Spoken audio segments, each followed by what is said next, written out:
While women may be making strides in the trades, unfortunately, the bigger picture is far bleaker. A new Women in the Workplace report from McKinsey and Company and leanin.org finds, quote, almost no progress in gender equality since 2015, and women continue to be underrepresented at every level of corporate America. But it's worse at the top, where only 1 in 5 senior corporate leaders are women, just 1 in 25 are women of color. You can't blame women for falling behind either, as the report pours water on some of the old excuses claiming women are more likely to leave their jobs to start a family and are less likely to step up and ask for more money. Researchers who reviewed data from 279 different companies found that women are at least as likely as men to have a bachelor's degree, to ask for promotions and raises, and to stay in the workforce. The report shows clearly the hiring at the entry level is broken, and we need to fix it right from the start. By the time you're looking for women in the C-suite, it's too late, because you need to build that pipeline in your own company starting from the very beginning. And nowhere is that clearer than in Boston, where the Boston Club's latest numbers showed 10 of the top 100 companies have not a single woman director or executive officer. They call those firms 0 zeros. 16 have all-male boards. 47 have no women in executive office. So what's really keeping women from moving up the pipeline, and what do businesses and government need to do to bridge the gap? Joining me are Shirley Leung, a GBH contributor and interim editorial page editor at the Boston Globe. Hello there, Shirley. Victoria Budson is executive director of the Women in Public Policy program at Harvard's Kennedy School of Government. Good to see you, Victoria. Nice to see you. And Celia Richa is vice president of the Greater Boston Chamber of Commerce. Celia, thanks for being here. Let me start with you and go down. So if it's not what most of us thought it was, or at least what we were fed that it was supposed to be, what is it that is causing this incredible bias disparity? Well, I think culture is key. I think you can have all the mentoring programs you want. You can have women go through professional development. But at the end of the day, if they go back to the office or their company and they don't have that support and empowerment, it's all stacked against them. Do you buy that, Victoria? Is that what's going on? Well, what we see is we've made a lot of progress on breaking down barriers to entry, but very little progress on retention and promotion. Mm-hmm. And what companies have to realize is this isn't really about women. We could talk about it from a moral frame or an ethical frame or a rights frame. But if your company is going to compete in the 21st century, you have to fully leverage your talent. Yeah, but, you know, every time I hear that, I say, well, the executives of those companies are at least as smart as we are, at least as I am. They must know that. And if they don't know that, if they do know that, why do these numbers never change? The Boston Club almost never changes. The McKinsey numbers almost never change. What's they don't going on? change because people think of it as an abstraction. I think most CEOs want to get it right. I think most managers want to get it right. But it's about what can you actually do that moves the lever. And a lot of places used to focus on bias training. It is deeply embedded in the culture, this sort of sense of who belongs where by what we look like. But what it actually takes is structural interventions in the organization. Do you buy this notion that most of them want to do that? And McKinsey opens the same way. They want to do the right thing. My attitude is if they want to do the right thing, then promote more women and pay them better. Well, I think the report says that everyone wants to do the right thing, but they lack concrete action.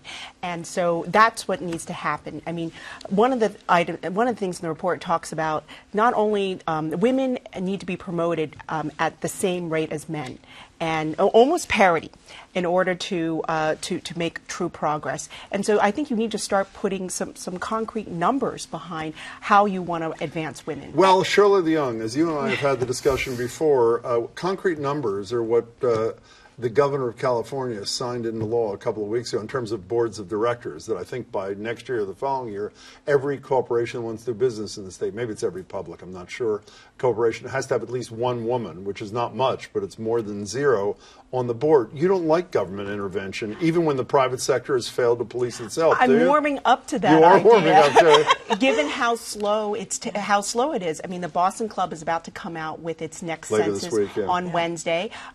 You know, I've seen a copy of the report, and there's Things any better? progress, but all-male boards in Massachusetts still exist. 0 zeros still exist in Massachusetts. You know, I want to talk about the Me Too impact, too. Here's Sheryl Sandberg yet again. Listen to her. Almost half of male managers are afraid to do a common business activity alone with a woman, like have a meeting. In order to get more women into leadership roles, it's not enough to not harass us. That's kind of basic table stakes. We need to make sure we're not ignoring women either.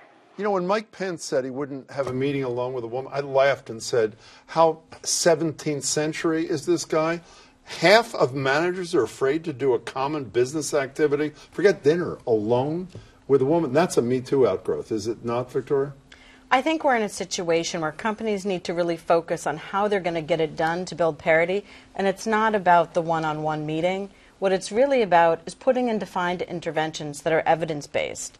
At our center, for example, one can go on the web, you can look at actual interventions you can use, whether it's on blinding your hiring process, whether it's on building functional teams. But this idea of fear with the Me Too movement, there's a really big difference between having a cup of coffee across the table and locking a door behind someone and harassing them. And what that says is that, number one, we need to have much more education, and number two, we need to be in a dialogue where it's not about gender wars, where it's about getting it done. Now, here in Massachusetts, we have a particular talent set that no other state has. We have the most highly educated set of women in the entire United States. So when we talk about having women for board seats or having women who should be playing in the C-suite, we've got the best talent pool. So I think part of it is... With which we're doing almost nothing. Is correct. That a fair statement? So there's also one of the things the McKinsey thing raised, I love this term, the onlyness issue, is, okay, I'll have one woman. I'll have one woman. Right. She has no other women to meet with. I'll have one woman on the board. So one is not enough to coin a tired phrase, is it not? Not just as a matter of principle, but as an operational matter, yes? Correct. And peer-to-peer support is so integral when you join an organization and go through it. And so when you're the only one, it's you know, trying to convince others on behalf of your entire gender or your entire race, and that's an uncomfortable position. I want to get back. You've spoken a lot about solutions, and clearly, not only, as I said before, it's so obvious from non-corporate America how women themselves are not the problem. I was looking at the statistics today about the number of women running for elective office. It's up 50% in almost every category, from House of Representatives to the Senate and that sort of thing. But when I look at the recommendations in this McKinsey thing, they're so moronic, in my estimation. Make managers champions of diversity. Oh, that's a great idea. I should have diversity. Ensure that hiring and promotions are fair. I didn't know before. This gets back to what I'm saying to Shirley. Corporate America, in my estimation, with some wonderful exceptions in corporate Massachusetts, have shown themselves to be unable to police themselves. And isn't that when it's time to have government intervention? I think it's less about policing than it's about talent. The majority of people to get high school, college, and postgraduate degrees are all female. If organizations are going to compete in the 21st century, you literally have to be able to hire and use your female talent. But they're not doing it. And so how do we push them to do it? Is it public shaming if it's not legislation? What is it? Well, that's something I like to do, I right? I forgot about you. That's exactly right. But I do think it's about accountability. Managers have to be accountable. They have to be part of their, performance reviews, that they, diversity. If you don't effectuate diversity in your piece of the operation, it affects your bonus. I mean, you need measures like that in order for structural change to happen. And it has to be not just on the what happened, but who gets which work. It has to be in the distribution of work, who has the opportunity to work with the big clients, and having systems. This idea that managers should, quote, be fair, that's not actionable. What's actionable to say is we have a system of how we distribute work. We have a way that when someone retires, their clients are distributed. We have mechanisms for looking at talent in ways that we're both measuring not just what happened, but who and which opportunity. Can I try one more thing? How about no state contracts to companies that don't have a certain percentage of women in C-suites or on boards? Is that a ridiculous idea? Since, again, I understand we want levers and accountability. Is that could the chamber live with that? I know you're not here to speak for the chamber. You work at well, there's not a one-size-fits-all. So tying somebody's hands to some people... You can get a waiver. Change, right, but you need to change systems. And that's what you're saying. That's what's going to outlive all of us in processes within these organizations. Okay, so that's the one thing you change. We only have a minute left. What's the one thing each of you would change if you were the czar of this issue? One thing.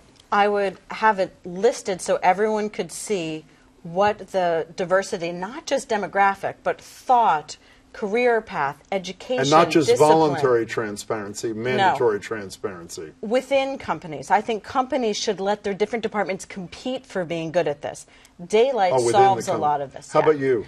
I think what you said. I think there needs to be government pressure. I think using the power of state and federal contracts is one. I mean, others, investors are using that.